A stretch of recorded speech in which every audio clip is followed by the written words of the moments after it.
Hello everyone, आप सबका स्वागत है जीपी ट्यूटोरियल में। आज के वीडियो में हम इम्पोर्टेंट रीअरेंजमेंट के बारे में डिस्कस करने वाले हैं, जो है हमारी वुल्फ रीअरेंजमेंट।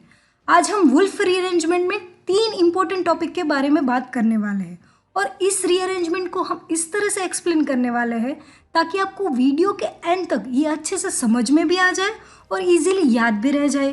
तो आइए चलिए वीडियो स्टार्ट करते हैं। वीडियो स्टार्ट करने से पहले दोस्तों आप अपनी नोटबुक और पेन ले लीजिए ताकि आप वीडियो के इम्पोर्टेंट पॉइंट नोट डाउन कर सके। तो आइए चलिए देखते हैं वुल्फ रीअरेंजमेंट में जो इम्पोर्टेंट टॉपिक हम डिस्कस करने वाले हैं। पहले हम वो बात करेंगे। हम 3 इम्पोर्टेंट टॉपिक डिस्कस करने वाले हैं। पहला पॉइंट है हमारा डायग्राम, दूसरा पॉइंट हमारा है रिएक्शन और तीसरा पॉइंट हमारा है मैकेनिज्म। यस, ये 3 पॉइंट बहुत ही इंपॉर्टेंट है। अगर आपको ये 3 पॉइंट अच्छे से समझ में आ गए तो आपको वुल्फ रीअरेंजमेंट में कभी कोई दिक्कत नहीं होगी। और एट द एंड हम इसमें एग्जाम्पल भी डिस्कस करने वाले हैं ताकि आप जब भी कभी वुल्फ रीअरेंजमेंट के एग्जाम्पल सॉल्व करने बैठे तो आपसे वो इजीली सॉल्व हो जाए। तो फ्रेंड्स, आप वीडियो के एंड तक बने रहे और इस वीडियो का पूरा बेनिफिट लें और अच्छे से वुल्फ रीअरेंजमेंट को सीखें।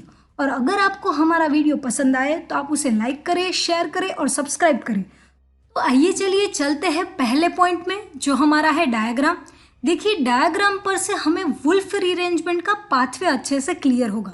हमें पता चलेगा कि वुल्फ रीअरेंजमेंट में कौन सा स्टार्टिंग मटेरियल यूज़ होता है, कौन सी प्रोडक्ट मिलेगी और ये डायग्राम हमें क्यों यूज़फुल है, वो हम ये डायग्राम को एक्सप्लेन करने के बाद आपको बताएंगे। तो देखिए, वुल्फ रीअरेंजमेंट में हमें चाहिए डाईएज़ो कार्बोनाइल कंपाउंड। ये जो डाईएज़ो कार्बोनाइल कंपाउंड है वो कन्वर्ट होता है कीटीन में। यस, किस में कन्वर्ट होता है? कीटीन में। और ये कीटीन जो है वो हमें 3 टाइप की प्रोडक्ट देगा। पहली देगा एसिड, दूसरी देगा एस्टर और तीसरी देगा अमाइड। अब ये कीटीन में से कैसे 3 टाइप की प्रोडक्ट मिलेगी? तो देखिए, अगर आप कीटीन में वाटर ऐड करते हो तो आपको एसिड मिलेगा, अगर आप कीटीन में अल्कोहल ऐड करते हो तो आपको एस्टर मिलेगा और अगर आप कीटीन में NH3 ऐड करते हो तो आपको अमाइड मिलेगा। और ये हमारा जो कीटीन है वो क्या है? तो देखिए, ये हमारा जो कीटीन है वो हमारा इंटरमीडिएट है। यस, ये बहुत ही इंपॉर्टेंट पॉइंट है, इसे आप नोट डाउन कर लीजिए। देखिए, कई बार हमें वाइवा में और एग्जाम में पूछा जाता है कि वुल्फ रीअरेंजमेंट में कौन सा इंटरमीडिएट जनरेट होता है। तो हमें पता होना चाहिए कि वुल्फ रीअरेंजमेंट में कीटीन इंटरमीडिएट जनरेट होता है। तो ये था डायग्राम एक्सप्लेनेशन। अभी देखिए, ये डायग्राम हमें क्यों यूजफुल होगा। तो अगर आपको 2-3 मार्क का एक्सप्लेनेशन पूछा जाए वुल्फ रीअरेंजमेंट के बारे में तो आप ये डायग्राम की हेल्प से लिख सकते हो। कैसे लिख सकते हो? तो आप ऐसे लिख सकते हो कि diazo carbonyl compound converted into ketene and gives the 3 type of product acid, ester और amide and in this rearrangement ketene is a intermediate. तो आप ऐसे 2 मार्क का एक्सप्लेनेशन वुल्फ रीअरेंजमेंट के बारे में डायग्राम की हेल्प से लिख सकते हो। इसीलिए ये डायग्राम बहुत ही इंपॉर्टेंट है। अभी आपको लग रहा होगा कि ये डाईएज़ो कार्बोनाइल कंपाउंड कैसा है, उसका केमिकल स्ट्रक्चर कैसा है, कीटीन का केमिकल स्ट्रक्चर कैसा है, इसमें से कैसे 3 प्रोडक्ट जनरेट होगा। तो वो सभी बात आपको वीडियो के एंड तक पता भी चल जाएगी और अच्छे से समझ में भी आ जाएगी। आइए चलते हैं दूसरे पॉइंट में, जो हमारा है रिएक्शन। तो देखते हैं रिएक्शन ऑफ वुल्फ रीअरेंजमेंट। हमारा यहाँ स्टार्टिंग मटेरियल है असाइल हैलाइड। इस असाइल हैलाइड में हम डाईएज़ो मीथेन ऐड करेंगे, हमें मिलेगा हमारा इंटरमीडिएट कीटीन और इस कीटीन की रिएक्शन करवा के हमें मिलेगा एसिड, एस्टर और अमाइड। यह है रिएक्शन ऑफ वुल्फ रीअरेंजमेंट। अभी आपको ये रिएक्शन देखकर डाउट हो रहा होगा कि आपने डायग्राम में तो बोला था कि डाईएज़ो कार्बोनाइल कंपाउंड जो है वो कीटीन में कन्वर्ट होता है। तो हाँ, वो होता है, पर कई बार हमें स्टार्टिंग मटेरियल में डाईएज़ो कार्बोनाइल कंपाउंड देते नहीं है, हमें दूसरा स्टार्टिंग मटेरियल देते हैं और हमें उसे डाईएज़ो कार्बोनाइल कंपाउंड में कन्वर्ट करना पड़ता है। इसीलिए यहाँ हमने डिफरेंट स्टार्टिंग मटेरियल लिया है ताकि आपको डाईएज़ो कार्बोनाइल कंपाउंड कैसे प्रिपेयर करते हैं वो भी क्लियर हो जाए। अब आप यहाँ एरो पर देख सकते हो, इधर है डाईएज़ो मीथेन, ये है डाईएज़ो मीथेन। ये डाईएज़ो मीथेन है, उसको कैसे प्रिपेयर करते हैं वो भी हमें पता होना चाहिए। तो हम देखेंगे प्रिपरेशन ऑफ डाईएज़ो मीथेन। देखिए, प्रिपरेशन ऑफ डाईएज़ो मीथेन क्या है, तो ये रही आपकी स्क्रीन पर। आप देख सकते हैं कि इधर हमारे पास है मीथेन एमाइन। इस मीथेन एमाइन का हम डाईएज़ो डाइजेशन करेंगे। क्या करेंगे? डाईएज़ो डाइजेशन। इससे हमें डाईएजोनियम सॉल्ट मिलेगा। क्या मिलेगा? Diazonium salt. और इस डाईएजोनियम सॉल्ट की हम बेस के साथ रिएक्शन करवाएंगे। देखिए बेस का काम क्या होता है? बेस का काम होता है प्रोटॉन को एब्स्ट्रैक्ट करना। बेस का काम क्या होता है? प्रोटॉन को एब्स्ट्रैक्ट करना। तो ये जो बेस है वो इधर से क्या करेगा? प्रोटॉन को एब्स्ट्रैक्ट करेगा। इधर से वो प्रोटॉन को एब्स्ट्रैक्ट करेगा, इसीलिए यहाँ नेगेटिव चार्ज आ जाएगा और हमें मिल जाएगा डाईएजोमीथेन। तो ये है हमारी प्रिपरेशन ऑफ डाईएजोमीथेन। देखिए ये एग्जाम में तो पूछी नहीं जाती, पर ये हमारी अंडरस्टैंडिंग के लिए है। अगर हमें ये प्रिपरेशन पता होगी तो कभी भी हमें वुल्फ रीअरेंजमेंट में कभी कोई दिक्कत नहीं होगी, इसीलिए यहाँ हमने प्रिपरेशन को भी ऐड किया है। तो ये थी रिएक्शन और प्रिपरेशन। अब हम चलेंगे ये रिएक्शन की मैकेनिज्म में। देखिए मैकेनिज्म बहुत ही इंपॉर्टेंट है। मैकेनिज्म को रिएक्शन और रीअरेंजमेंट का हार्ट कहते हैं।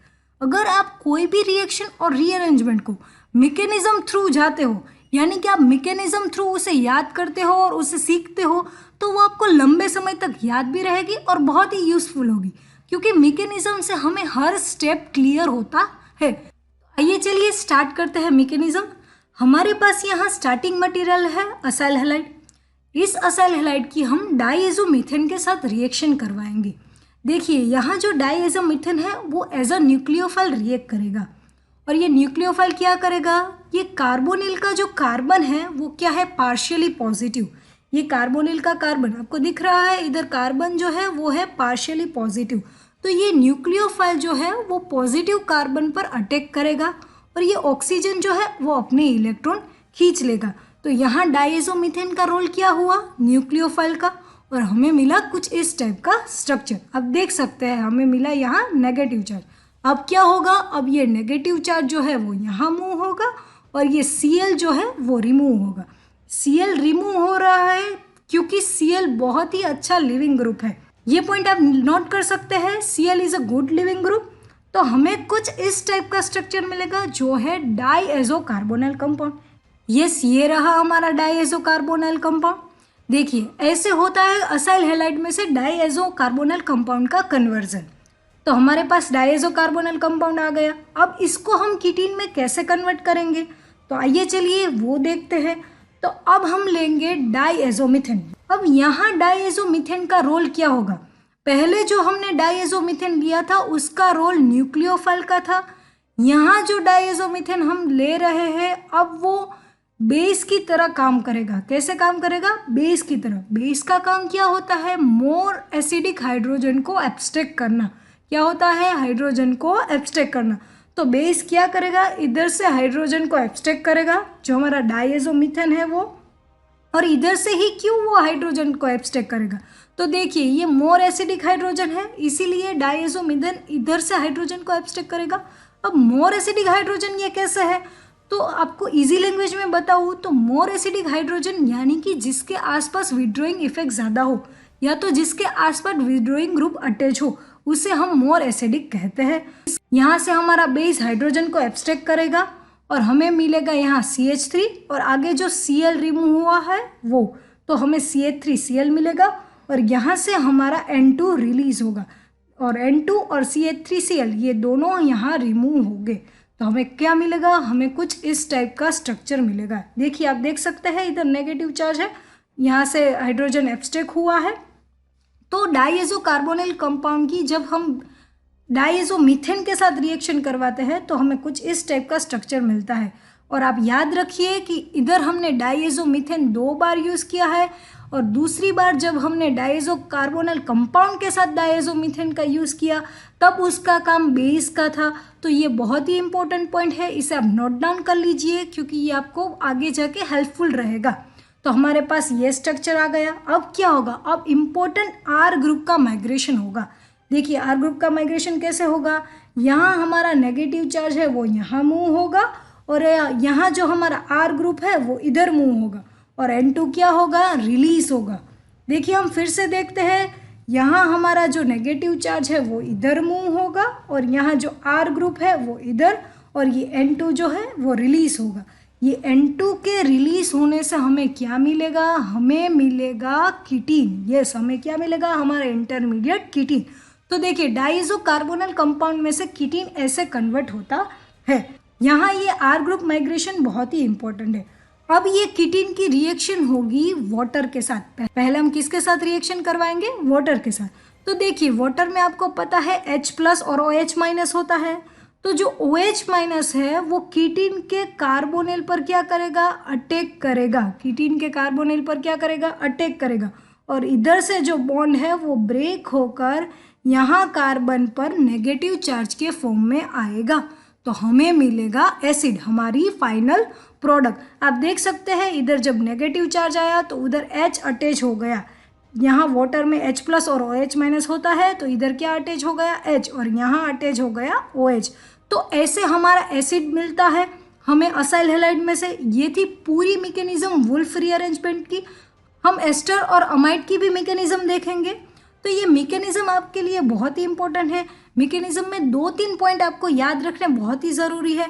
पहला पॉइंट वो कि अगर आपको असाइल हैलाइड दिया गया है तो डाइएज़ोमीथेन का पहला रोल होगा न्यूक्लियोफाइल का, और अगर आपको डाइएज़ो कार्बोनिल कंपाउंड दिया है तो डाइएज़ोमीथेन का रोल होगा बेस का। ये बहुत ही इंपॉर्टेंट पॉइंट है, इसको आपको अच्छे से याद रखना है। और उसके बाद है आर ग्रुप का माइग्रेशन। कि आर ग्रुप का माइग्रेशन हम कैसे करते हैं और कीटीन में जो रिएजेंट ऐड करते हैं उसी हिसाब से हमें प्रोडक्ट मिलेगी। अगर हम वाटर ऐड करते हैं तो हमें एसिड प्रोडक्ट मिलेगी। तो ये थी मैकेनिज्म। अब हम देखेंगे एस्टर फ्रॉम कीटीन। अब एस्टर कैसे मिलता है कीटीन में से? तो देखिए कीटीन की रिएक्शन हम करवाएंगे अल्कोहल के साथ, ROH के साथ। कीटीन की रिएक्शन कहाँ किससे करवाएंगे? ROH के साथ। तो हमें पता है ROH में RO जो है वो माइनस होता है और H+ होता है। तो RO माइनस है, उसका अटैक कहाँ होगा? उसका अटैक होगा कार्बोनिल के कार्बन पर। कि कहाँ अटैक होगा? कार्बोनिल के कार्बन पर। ये जो बॉन्ड है वो यहाँ ब्रेक होके कार्बन पर आ जाएगा नेगेटिव फॉर्म में, और उधर यहाँ से H+ जो है वो अटैच होगा और हमें मिलेगा एस्टर। अब हम देखेंगे अमाइड फ्रॉम कीटीन। अमाइड में हमारे पास यहाँ है कीटीन और हमारे पास है NH3। देखिए NH3 में NH2- और H+ होता है। तो जो NH2- है वो कार्बोनिल के कार्बन पर क्या करेगा? अटैक करेगा, और यहाँ से ये बॉन्ड ब्रेक होकर यहाँ कार्बन पर क्या? नेगेटिव फॉर्म में आ जाएगा, और वहाँ क्या अटैच हो जाएगा? H अटैच हो जाएगा। तो हमें मिलेगा अमाइड। तो ये थी हमारी mechanism ester from ketene and amide from ketene. It is a very important. अब हम डिस्कस करने वाले हैं most important part, example of Wolff rearrangement. देखिए यहाँ हमारे पास है एग्जाम्पल में ये स्टार्टिंग मटेरियल है और हमें ये कंडीशन दी गई है। पहले आप वीडियो को पॉज करके ये एग्जाम्पल सॉल्व करने की कोशिश कीजिए और बाद में आप उसका सॉल्यूशन देखिए, ताकि आपको पता चले कि आपको कितना याद रहा है और कितना समझ में आया है। तो दोस्तों यहाँ कुछ इस टाइप की प्रोडक्ट जनरेट होती है। अब ये प्रोडक्ट कैसे जनरेट होती है तो उसकी भी हम मैकेनिज्म देखेंगे ताकि आपको इजीली पता चल जाए। तो ये रहा हमारा स्टार्टिंग मटेरियल। अब हमने पहले ऐड किया है डाइएज़ोमीथेन। हमने एरो पर देखा यहाँ डाइएज़ोमीथेन है। देखिए पहले तो आपको पता होना चाहिए कि ये हमारा जो स्टार्टिंग मटेरियल है वो कौन सा है, पहले आपको वो मालूम होना चाहिए। तो आप देख सकते हो इधर कार्बोनाइल है और इधर है N2 एजा, इधर क्या है? एजा। तो ये हमारा है डाइएज़ो कार्बोनल कंपाउंड। ये हमारा क्या है? डाइएज़ो कार्बोनल कंपाउंड। तो हमने आगे मैकेनिज्म में देखा था कि अगर हमें डाइएज़ो कार्बोनल कंपाउंड दिया गया हो तो हमारा डाइएज़ोमीथेन का क्या रोल होगा? बेस का रोल होगा। क्या रोल होगा? बेस का। तो बेस का रोल क्या होता है? बेस का रोल होता है प्रोटॉन को एब्स्ट्रैक्ट करना। क्या करेगा? बेस प्रोटॉन को एब्स्ट्रैक्ट करेगा। अब बेस इसमें से कौन सा प्रोटॉन एब्स्ट्रैक्ट करेगा? तो मोर एसिडिक प्रोटॉन एब्स्ट्रैक्ट करेगा। इसमें से कौन सा प्रोटॉन मोर एसिडिक होगा? तो देखिए इसमें से ये प्रोटॉन जो है वो मोर एसिडिक होगा क्योंकि उसके आसपास विड्रॉइंग ग्रुप है। तो हमें मिलेगा कुछ इस टाइप का स्ट्रक्चर और यहाँ से प्रोटॉन एब्स्ट्रैक्ट होगा। देखिए आप देख सकते हो इधर से प्रोटॉन एब्स्ट्रैक्ट हुआ, इसलिए यहाँ आ गया नेगेटिव चार्ज। हमने आगे देखा था कि हमने प्रोटॉन को एब्स्ट्रैक्ट करवाया। अब प्रोटॉन को एब्स्ट्रैक्ट करवाने के बाद कौन सा स्टेप आता था? आर ग्रुप का माइग्रेशन। तो पहले तो हम वो मैकेनिज्म में डिस्कस किया था वो आर ग्रुप का माइग्रेशन देखते हैं और फिर इसको इसमें अप्लाई करते हैं। तो क्या था? उधर भी हमने यहाँ प्रोटॉन एब्स्ट्रैक्ट करवाया था और क्या हुआ था, ये नेगेटिव चार्ज इधर मूव हुआ था, ये R ग्रुप का माइग्रेशन इधर हुआ था और N2 रिलीज हुआ था। तो ऐसे ही हम इसमें भी नेगेटिव चार्ज को क्या करेंगे, इधर मूव करेंगे, यहाँ से हमारा जो R ग्रुप है वो इधर मूव होगा और N2 रिलीज होगा। देखिए ये बहुत ही इम्पोर्टेंट है, फिर से आप देखिए कि कैसे होता है। ये नेगेटिव चार्ज इधर आता है, ये R ग्रुप जो है वो इधर मूव होगा और ये N2 रिलीज होगा। तो ये हमारा है R ग्रुप का माइग्रेशन। तो हमें कैसा स्ट्रक्चर मिलेगा, तो हमें मिलेगा कुछ इस टाइप का स्ट्रक्चर। इधर जो बॉन्ड था वो ब्रेक होकर यहाँ से यहाँ अटैच हो गया। आप देख सकते हैं इधर से जो बॉन्ड था वो क्या हुआ, इधर अटैच हो गया, इधर अटैच हो गया और हमारे पास क्या मिला, C डबल बॉन्ड C और यहाँ C डबल बॉन्ड O। तो हमें कुछ इस टाइप का स्ट्रक्चर मिलेगा। अब हम उसकी रिएक्शन करवाएंगे वाटर के साथ। किसके साथ करवाएंगे, वाटर के साथ। तो वाटर में आपको मालूम है कि H+ और OH- होता है। तो OH- जो है वो क्या करेगा, वो कार्बोनिल पर अटैक करेगा। क्या करेगा, कार्बोनिल पर अटैक, और यहाँ से ये बॉन्ड है वो ब्रेक होकर इधर आएगा। तो कैसा स्ट्रक्चर मिलेगा, तो देखिए हमें कुछ इस टाइप का स्ट्रक्चर मिलेगा। यहाँ नेगेटिव चार्ज आ गया। अब क्या होगा, अब आप देख सकते हैं कि इधर वाटर जो है उसमें OH- होता है और H+ होता है। अब ये नेगेटिव चार्ज है वो क्या करेगा, H+ को एब्स्ट्रैक्ट करेगा। तो ये नेगेटिव चार्ज ने H+ को एब्स्ट्रैक्ट कर लिया और हमें मिला हमारा एसिड प्रोडक्ट। हमें क्या मिला, हमारा एसिड प्रोडक्ट। तो ये है एग्जाम्पल और उसकी मैकेनिज्म, ये बहुत ही इम्पोर्टेंट है। आपको अगर मैकेनिज्म याद रखनी है तो आप मैकेनिज्म को 2-3 बार देखिए, इससे आपको सारे स्टेप इजीली क्लियर हो जाएंगे, आपको समझ में भी आ जाएगी और याद भी इजीली रह जाएगी। At the end guys, I just want to say you thank you for watching, and if you feel my video is worthful for you then please like, share and subscribe to my channel। मिलते हैं अगले video में, तब तक के लिए stay happy and stay blessed everyone।